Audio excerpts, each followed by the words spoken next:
Yeah, thanks, Daniel. And it's obviously a pleasure to be here. And thank you for inviting me on the show to talk a little bit about us and what we're doing. So my name is Ross Dole. I'm the co-founder for EOSPhere. EOSPhere are Australian-based EOS block producer.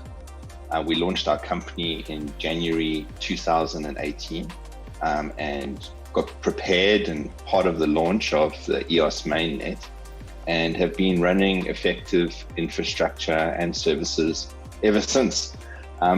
Along the way, we actually started working on some of the other chains, other EOS IO-based chains, aka sister chains, side chains, friendly forks, whatever.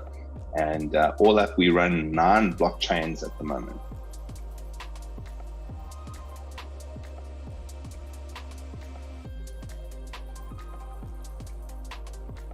I come from a enterprise security and networking background, but on the team we've got guys that are full stack web developers, guys that worked in the banking sector, and even just normal community members. I like to think that our team is very colorful with skill sets from everything from technical to social to financial, etc.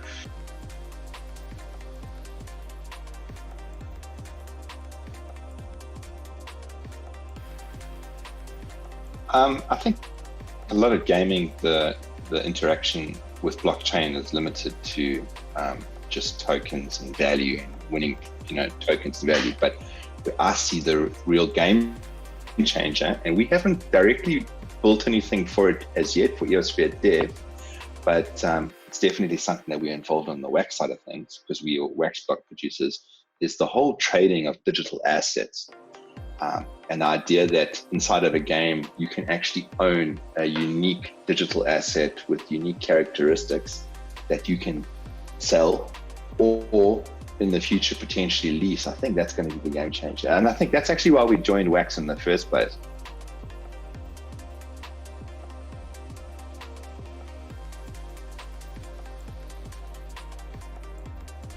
So non-fungible tokens are the same as a normal token on a blockchain, except they're unique.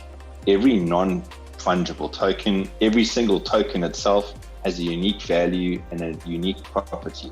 Non-fungible meaning it's not valued at a specific price.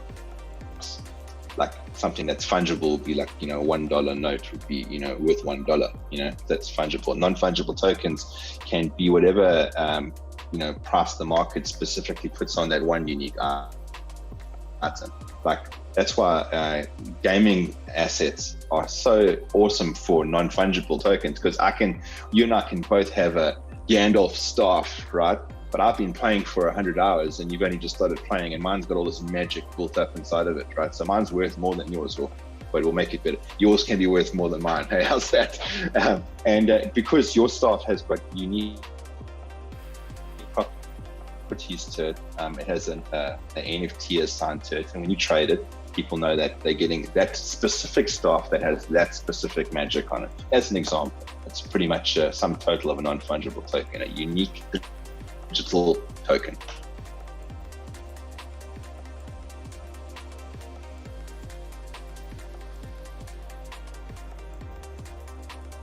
So I'm actually the CTO for Emanate. Emanate is a decentralized music platform. The primary purpose of it is to solve a problem that I didn't even know existed a year and a half ago. A lot of people look at Emanate and say, oh, it's like a Spotify. But it's so much more than that, right? I didn't realize that artists actually struggle to get fairly compensated.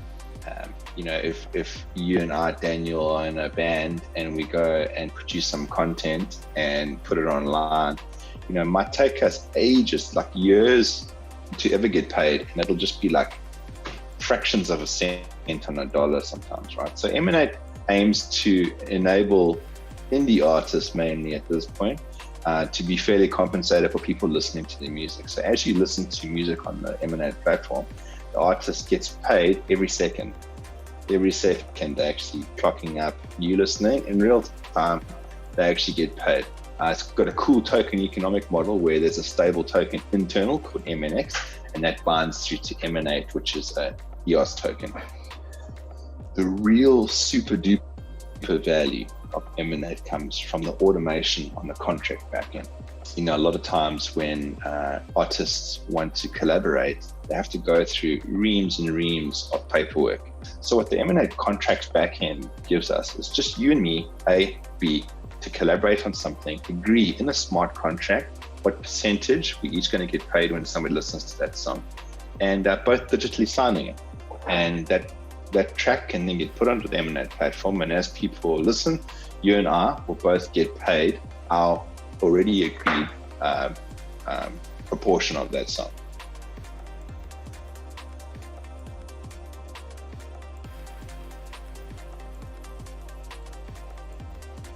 So the stable token is non-tradable.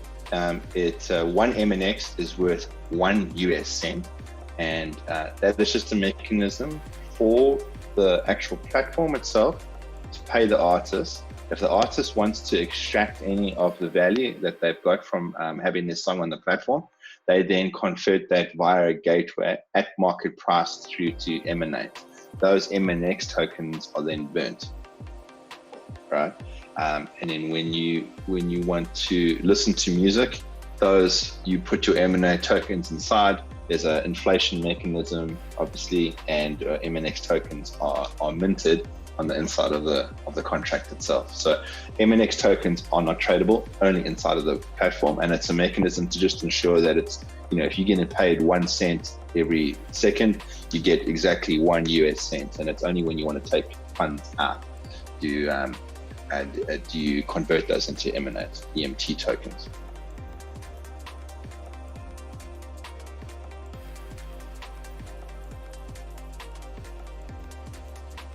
I see 2020 as being very positive for all the other EOS IO chains, because I don't even see them competing with each other so much, right? I see it as like every single one of them seems to have their own use case, you know, and every single one of them has got their own incredibly awesome DApp, right? Like, I mean, like on Telos, Draco's Keep, right? That's like the most amazing EOS IO game out there, and it's going to be launched on Telos soon.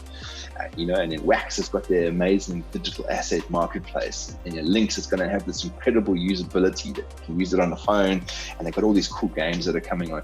I think we'll probably end up with some portals that have access through to all of the chains, and you as a user won't necessarily have to be too concerned about what chain it's on. You're just using that specific DApp, and they're running on the chain that works for them. You know, financial services will be running on Wobbly. You know, I think the EOS mania at the moment is just getting a little bit stagnant, man, because it just doesn't have that community, which I think is the most important thing.